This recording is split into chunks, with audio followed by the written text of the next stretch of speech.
दोस्तों नमस्कार। धुरिया जी tutorial word में आपका स्वागत है। दोस्तों आज हम आपको पार्ट्स ऑफ सेंटेंस के विषय में बताएंगे, जो कि यूपी बोर्ड के इंग्लिश ग्रामर का पहला चैप्टर है। और पूरी वीडियो देखिएगा ताकि आपकी वीडियो आपको समझ में आ जाए। कृपया मेरे चैनल को सब्सक्राइब जरूर करें। सबसे पहले दोस्तों सेंटेंस को दो भागों में बांटते हैं। ये सेंटेंस है। अब सेंटेंस को दो भागों में बांटते हैं। पहला सब्जेक्ट और दूसरा प्रेडिकेट। अब सबसे पहले सब्जेक्ट देख लेते हैं। सब्जेक्ट को पहले हम दो भागों में डिवाइड करते हैं। पहले को क्वालिफायर कहते हैं, दूसरे को हेड वर्ड कहते हैं। अब सब्जेक्ट को तीन भागों में डिवाइड कर देते हैं। सब्जेक्ट पहला, ये क्वालिफायर जो था, जब दो भाग में रहेंगे तो ये क्वालिफायर और हेड वर्ड रहेगा। लेकिन जब सब्जेक्ट के तीन भाग हो जाते हैं तो ये क्वालिफायर डिटरमाइनर बन जाता है।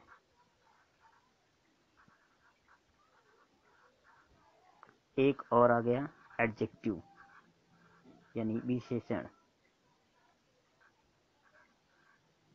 और ये हमारा हेडवर्ड जो है वह हेडवर्ड ही रहेगा। हम इसको शॉर्टकट में HW लिख लेते हैं। H से हेड और W से वर्ड।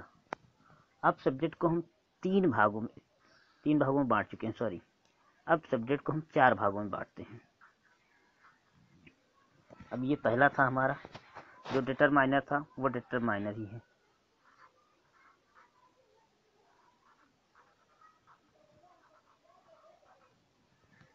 ये एडजेक्टिव हमारा एडजेक्टिव ही है।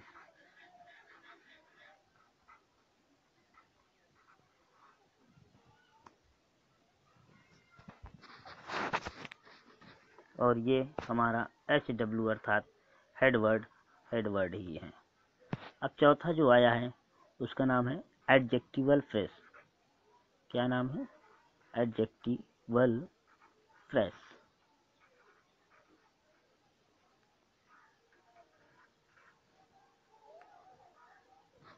दोस्तों अब देखते हैं प्रेडिकेट के भाग। तो प्रेडिकेट को दो भाग होते हैं।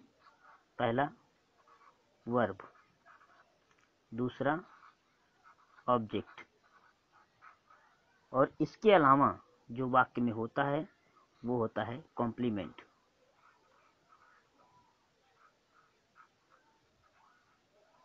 कॉम्प्लीमेंट। अब वर्ब को दो भागों में डिवाइड किया जाता है। पहला हेल्पिंग वर्ब,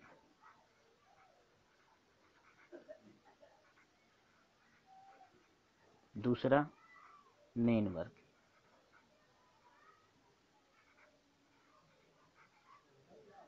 अब ऑब्जेक्ट को दो भागों में डिवाइड किया जाता है। ऑब्जेक्ट को भी दो भागों में डिवाइड किया जाता है। पहला डायरेक्ट ऑब्जेक्ट,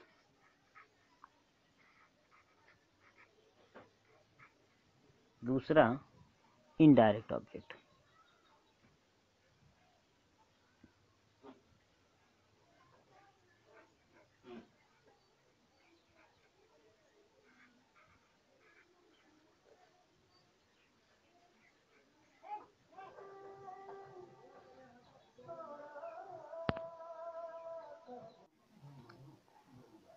देखिए एग्जाम्पल, जैसे he is a man, a boy is plucking the mango.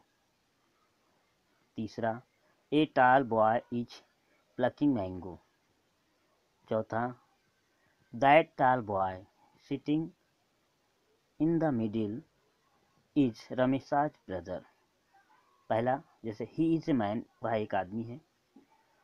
A boy is plucking the mango, लड़का आम तोड़ रहा है। ए tall boy is plucking mango, एक लंबा सा लड़का आम तोड़ रहा है। That tall boy sitting in the middle is Ramesh's brother, वह लंबा सा लड़का जो बीच में बैठा हुआ है वो रमेश का भाई है। तो अब देखिए, हमने आपको पहले ही बताया कि सब्जेक्ट के दो भाग होते हैं। तो पहले हम दो भाग में डिवाइड करते हैं। पहला, अब एक सब्जेक्ट होता है और दूसरा प्रेडिकेट होता है। ये हम डिवाइड कैसे करेंगे, मालूम कैसे होगा? सबसे पहले वाक्य में हम हेल्पिंग वर्ब देखते हैं, वर्ब देखते हैं। जैसे अब इसमें वर्ब है इज, तो इज से प्रेडिकेट हो जाता है और बाकी जो बचा वो सब्जेक्ट हो जाता है। हम इसको सब्जेक्ट कहेंगे और ये हमारा प्रेडिकेट हो जाएगा। अब क्योंकि हमको मालूम है सेंटेंस के दो भाग होते हैं, पहला सब्जेक्ट हो गया और दूसरा प्रेडिकेट। अब सब्जेक्ट के भाग, सबसे पहले तो सब्जेक्ट और प्रेडिकेट डिवाइड करते हैं। इसमें भी देखिए, इज से सहायक क्रिया शुरू हो गई और इस यहाँ से हमारा जो है वो प्रेडिकेट हो गया, ये मैंगो तक। ठीक है, और ये हमारा बॉय से सब्जेक्ट हो गया। अब ये देखते हैं कि सब्जेक्ट के कितने भाग होते हैं। सब्जेक्ट सबसे पहले कितने भाग होते हैं? दो भाग होते हैं। तो पहला देखिए, सब्जेक्ट में सबसे इम्पॉर्टेंट देखेंगे कि नाउन या प्रोनाउन, और देखते हैं इसमें क्या है, नाउन। जो हेड वर्ड होता है HW, हेड वर्ड जो होता है वो नाउन होता है, या तो नाउन होगा या तो प्रोनाउन। लेकिन अगर दो भाग में डिवाइड किया गया है तो 100% नाउन ही होगा। एक भाग में रहता है तो प्रोनाउन हो जाता है, जिससे यहाँ पर ही लिखा हुआ है, और दो भाग में होगा तो एक नाउन होगा और दूसरा जो होगा वो क्वालिफायर हो जाएगा। ये हमारा क्या है, क्वालिफायर। अब तीसरे वाले वाक्य में देखते हैं। ये देखिए, इज से हमारा क्या हो जाएगा, प्रेडिकेट हो जाएगा। इज से हमारा क्या हो जाएगा, प्रेडिकेट हो जाएगा, और बाकी जो इधर है वो हमारा सब्जेक्ट हो जाता है। अब इसमें भी सबसे पहले नाउन ढूंढते हैं। देखिए नाउन कहाँ है, तो नाउन देखिए बॉय, नाउन है ना, तो ये हमारा HW अर्थात हेडवर्ड हो जाएगा। बॉय की विशेषता क्या है, टाल है, लंबा है, तो वो हमारा एडजेक्टिव हो जाएगा। और ये जो यहाँ पर क्वालिफायर था ए, जब ये दो भाग में था, सब्जेक्ट के दो भाग थे, तो ये क्वालिफायर था, लेकिन अब तीन भाग हो गया तो ये क्वालिफायर अब डिटरमाइनर बन गया। क्या बन गया, डिटरमाइनर। अब इस चौथे वाले वाक्य में देखिए, जैसे कि अब इसमें सहायक क्रिया ढूंढते हैं, कहाँ से है, प्रेडिकेट कहाँ से है। तो देखेंगे तो that tall boy sitting in the middle is, ये लिखा हुआ है, यानी इज से बाकी का जो भी है वो प्रेडिकेट है। अब सोचने की बात है कि इज के बाद से यानी मिडिल, ये देखो सब्जेक्ट बहुत बड़ा हो गया जी।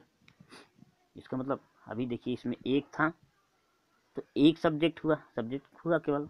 इसमें एक और दो, दो हुआ, सब्जेक्ट के दो भाग हो गए। एक दो तीन, सब्जेक्ट के तीन भाग हो गए।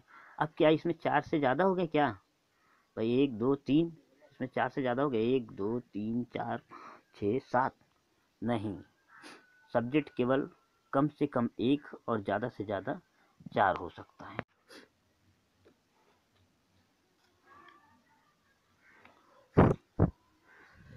तो जो जैसा कि दोस्तों मैंने बताया कि सब्जेक्ट कम से कम एक होता है और ज़्यादा से ज़्यादा चार। अब है इसमें सात भाग, लेकिन सब्जेक्ट केवल चार ही हैं, यानी सब्जेक्ट के केवल चार ही पार्ट हैं। अब देखते हैं इसको डिवाइड कैसे करते हैं, इसमें चारों भाग अलग कैसे करते हैं। तो सबसे पहले वाक्य में देखते हैं सब्जेक्ट में कि नाउन या प्रोनाउन कौन सा है। तो that tall boy sitting in the middle, तो जैसा कि हमको लग रहा है यही टाल है, नहीं बॉय है, क्योंकि टाल जो है वो विशेषता बताता है, ये बॉय जो है वो नाउन है, और नाउन है तो ये हेड वर्ड है। अब बॉय की विशेषता क्या है, टाल है, लंबा है, तो ये हमारा क्या हो जाएगा, एडजेक्टिव हो जाएगा। और ये जो दैट है वो हमारा क्या हो जाएगा, डिटरमाइनर। क्या हो जाएगा, डिटरमाइनर। अब देखिए, हमने आपको बताया कि चार पार्ट होते हैं, ऐसा चार भाग होते हैं। तो 3 तो हमने ढूंढ लिया, बॉय, टाल, दैट। अब बाकी जो बचा वो क्या होगा, तीसरा यानी चौथा, ये है adjectival phrase.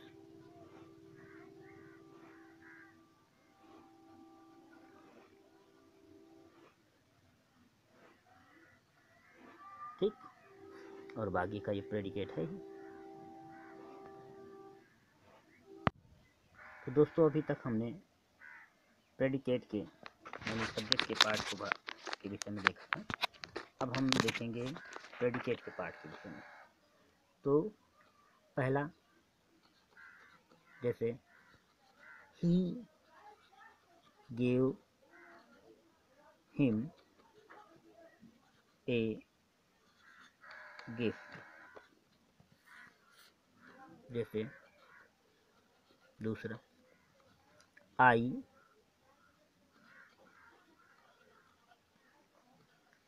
Teach you English. जैसे he gave him a gift, यानी वह उसे एक उपहार देता है। अब देखिए, अभी हमने कहा था कि डिवाइड करने के लिए सब सेंटेंस के 2 पार्ट्स, 2 भाग होते हैं, और उनको डिवाइड करने के लिए सबसे पहले हमें वर्ब की ज़रूरत पड़ती है जानने के लिए। तो अब यहाँ पर वर्ब कहाँ से है, वर्ब देखें तो गेव से है, और ये हमारा सब्जेक्ट हो जाएगा। अब गेव से अगर आप पढ़ने में ठीक है, वर्ब पहचानते हैं तो कोई बात नहीं, और अगर नहीं पहचानते हैं तो आसान तरीका, टोटल 12 टेंस होते हैं, जिनमें 2 यानी प्रेजेंट इंडेफिनिट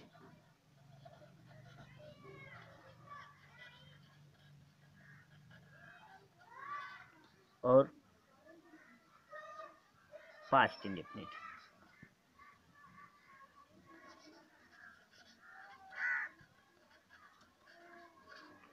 दो टेंस को छोड़ करके बाकी सारी यानी सभी टेंस की सहायक क्रिया को आप पहचान सकते हैं। जैसे मान लीजिए प्रेजेंट इंडेफिनिट छोड़ दिए, प्रेजेंट इंडेफिनिट टेंस के बाद आता है continuous. Present indefinite past indefinite को छोड़कर फ्यूचर छोड़ दीजिए, तो प्रेजेंट कंटीन्यूअस, पास्ट कंटीन्यूअस और फ्यूचर कंटीन्यूअस। फ्यूचर की बात छोड़ देते हैं क्योंकि फ्यूचर में विल या शैल सभी टेंस में लगता है। विल या शैल, चाहे फ्यूचर इंडेफिनिट हो, फ्यूचर कंटीन्यूअस हो, फ्यूचर परफेक्ट हो, और फ्यूचर परफेक्ट कंटीन्यूअस टेंस, यानी सभी में विल या शैल है, तो सहायक क्रिया पहचानने की कोई दिक्कत नहीं होगी। अब बच्चे कंटीन्यूअस, प्रेजेंट कंटीन्यूअस में is am are, past continuous में was were, present perfect tense में हैज है, पास्ट परफेक्ट में हैड, और प्रेजेंट परफेक्ट में हैज है और पास्ट परफेक्ट में हैड। सेम दैट, इसी को मिला करके प्रेजेंट परफेक्ट कंटीन्यूअस टेंस में हैज बीन या हैव बीन, और वही पास्ट परफेक्ट कंटीन्यूअस टेंस में हैड बीन। तो मेरे ख्याल से पहचानने में कोई प्रॉब्लम नहीं हुई।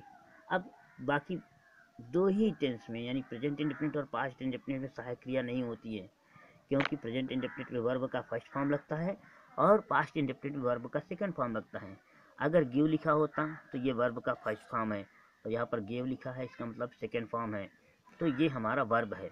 अब देखिए, ये वर्ब हो गया, अब इसमें सहायक क्रिया नहीं है, नहीं तो हेल्पिंग वर्ब हो जाता। I mean is am are was were will ऐसा, ये मेन वर्ब से है, यानी यहाँ पर हम यम भी कर सकते हैं, अर्थात मेन वर्ब कह सकते हैं।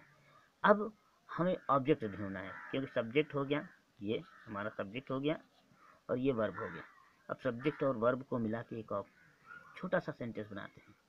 ही गेव, उसने दिया, उसी से पूछो क्या दिया। ही गेव, उसने दिया, बोले क्या दिया, ए गिफ्ट, ये डायरेक्ट ऑब्जेक्ट है, डायरेक्ट ऑब्जेक्ट।